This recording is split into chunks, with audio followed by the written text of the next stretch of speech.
Space is vast, dark, and not your friend. Gamma rays and neutrino bursts erupt from dying stars to cook you alive. Black holes tear you apart, and the void itself boils your blood and seizes your brain. Space isn't as empty as you think either. Rival governments wage a cold war of aggression, while greedy corporations vie for valuable resources. Colonists reach for the stars and gamble with their lives. And there are things lurking in the shadows on strange and hostile planets. Things strange and different and deadly. It's a harsh and unforgiving universe, and you are nothing if not expendable. Stay alive if you can. This is the world of Alien. So, let's get into it. First off, the core rulebook for Alien is big, coming in at 392 pages long. Inside this very heavy tome is all the information you'll need to play. The book is broken into 13 sections that cover the basic idea of the game, character creation, rules for both individual and spaceship combat, gear, a really in-depth history of the universe and the various factions and governments at play, and it ends with an introductory scenario set in Hadley's Hope just before the events of Aliens. And of course, there's also a whole host of horrible alien entities to throw at players. The main enemy here is obviously the xenomorph, but it is present in many different variations, and there are also a few unfamiliar creatures to help switch things up. Right at the start, something I loved about this book is the flavor text presented in the form of a ship's log. The story is spread out over the first chapter and tells of the ill-fated commercial tug, the USCSS Miranda. It does such a wonderful job of setting the tone of this game and really got me wanting to play in this world in a much more exciting way than reading pages of rules does. Still, the rules are really good for this game. I am thoroughly impressed with how well the Year Zero engine has been tuned to fit the Alien universe. This maybe shouldn't be a huge surprise given how happy I am with what Free League has done for the One Ring, but the system is utilized brilliantly. I've even read through the rulebooks for Blade Runner and Tales from the Loop, which both use the Year Zero engine, but those games just didn't grab me. Alien the role-playing game very quickly grappled my attention and did not let go. One of the elements that I think sets this game apart from other RPGs is the focus on the two distinct modes of play, those being cinematic and campaign. Cinematic is meant to be played in just a few sessions at most, whereas campaign mode is for those who want to play a much more expansive game over many game sessions. As mentioned in my review of the starter set, cinematic mode is perfect for what I want out of this game. I am not a massive fan of the Alien franchise. I've seen the first two movies and certainly enjoyed them, but it's not a world that I want to spend a long, extended campaign in. So this condensed game mode works great for me. And if you're looking for content to build an extended campaign around, you'll certainly find that here. Free League also has various official scenarios that cater to both campaign and cinematic play.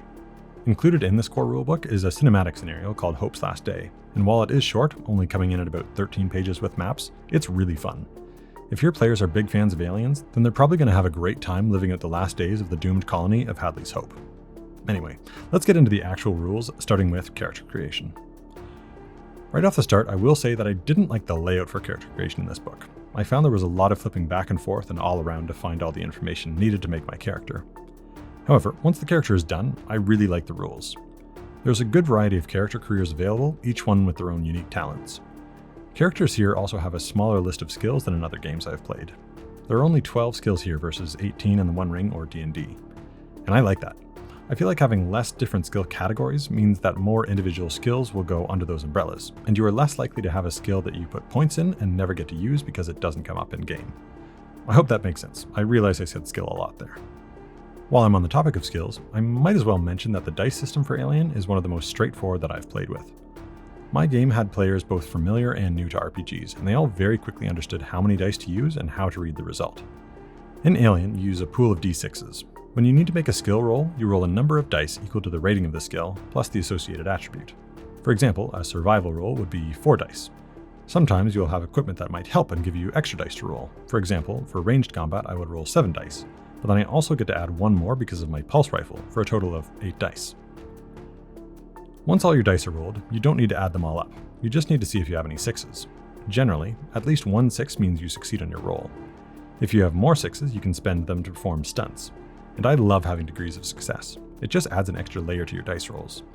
Each skill has its own unique set of stunts, which does mean that every time a player got extra 6s on a roll, I had to find that stunts page to see what the options were. So I would recommend including stunts on a player cheat sheet. When you're making dice rolls, you'll also probably have to add your stress dice, and this system is one of my favorite in the game. Throughout the course of your adventure, your character is going to gain stress. Whenever you make a skill roll, you have to add a number of dice equal to your stress level. These dice might help you roll a 6 to succeed on your roll, which is great. However, if any of these dice result in a 1, helpfully depicted with a facehugger on the official dice, then you risk panicking. This might result in you attacking friendly characters, fleeing the area, or gaining a twitch, to name a few options. This stress mechanic really fits the theme and helps to push the story forward one way or another when making rolls. Also, while games like D&D do have a mechanic where you need to roll to avoid panicking, the system in Alien has this growing stress mechanic that is so much more interesting, and it is really just perfect for the theme. I also really like how this game handles consumables. Each item you have that has a consumable element, such as oxygen or power, comes with a rating from 1 to 6. At certain intervals, you'll need to roll a number of dice equal to the consumable's rating. For every result of 1, that consumable's rating drops by 1 point. This creates a really tense system with an interesting curve, where the higher your rating you feel a bit safer, but you also have a higher chance to roll a 1. Then, as your supply drops, you are less likely to roll a 1, but it can be really catastrophic if you do. I really like this system. I did find it hard to remember to ask for supply rolls as often as I was supposed to, but it's still absolutely terrific. Running out of supplies is only one of the dangers you'll encounter. Sooner or later, you are going to come face to face with an enemy, whether you like it or not. You'll also pretty quickly realize how fragile your character is. Off the start, your character is only going to have between 2 and 5 hit points. That is not a lot when a xenomorph is trying to kill you. The enemies in Alien attack using a bit of an automated system. Each enemy type comes with a table detailing the types of attacks they perform. When in combat, the GM rolls 1d6 to determine which attack the creature uses. Sometimes this will require additional rolls for an actual attack, but sometimes, like the playing with its prey option, the player character won't actually get hurt, instead gaining stress and panicking. Some attacks will deal a critical injury, and I just love this table. Player characters can get anything from being winded to getting their skull crushed on here, and anything in between. The main element I like about the critical injuries is that most of the options don't kill the player character.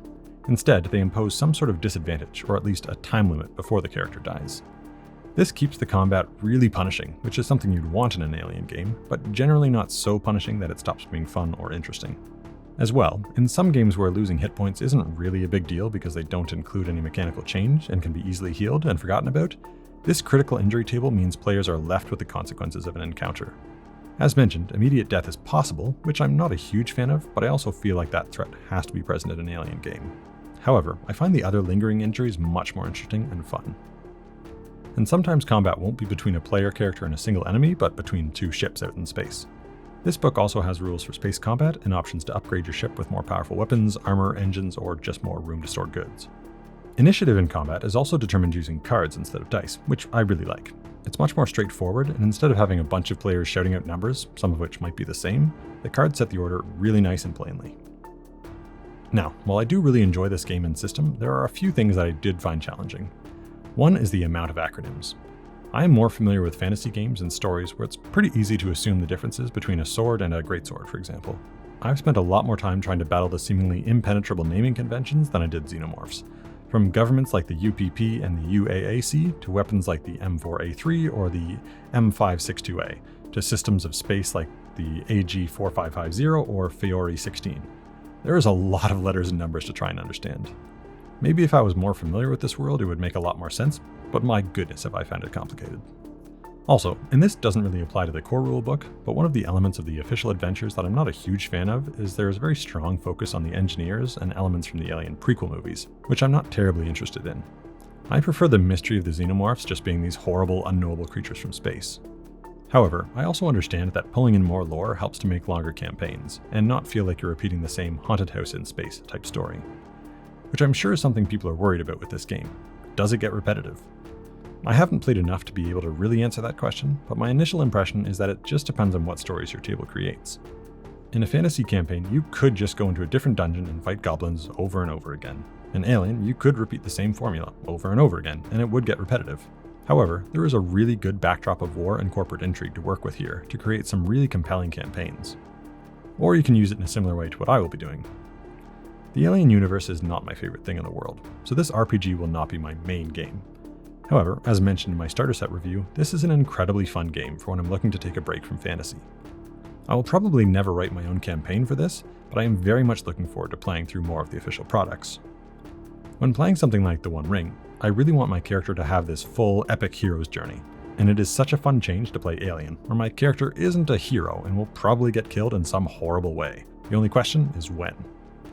So in conclusion, I pretty much can't recommend this game enough if you are interested in playing an RPG set in the Alien universe. The rules are perfectly adapted to the source material and pretty quick for players to pick up. I have found as a GM there's a lot to keep track of, however, I think given enough time I would get into the groove, or at least know which mechanics are needed and which ones could be left out. If you have played Alien the role-playing game, please let me know your thoughts below. If you're interested in this game, there are a few other videos about it on this channel, including an interview with the game director. It has also been announced that there will be an updated edition coming out with a Kickstarter beginning in the spring. It will feature elements from the recent Alien Romulus film, there'll be a new starter set, which might be an expanded version of the Hope's Last Day scenario, a new cinematic scenario box set, and a miniatures line. It's all supposed to be compatible with the current edition, which is good news, considering it's only been around since 2019. Anyway, this will be my final video on this system, at least for a while. Up next, I'll be talking about Moria Through the Doors of Durin for the One Ring. Thanks for watching, have a great day.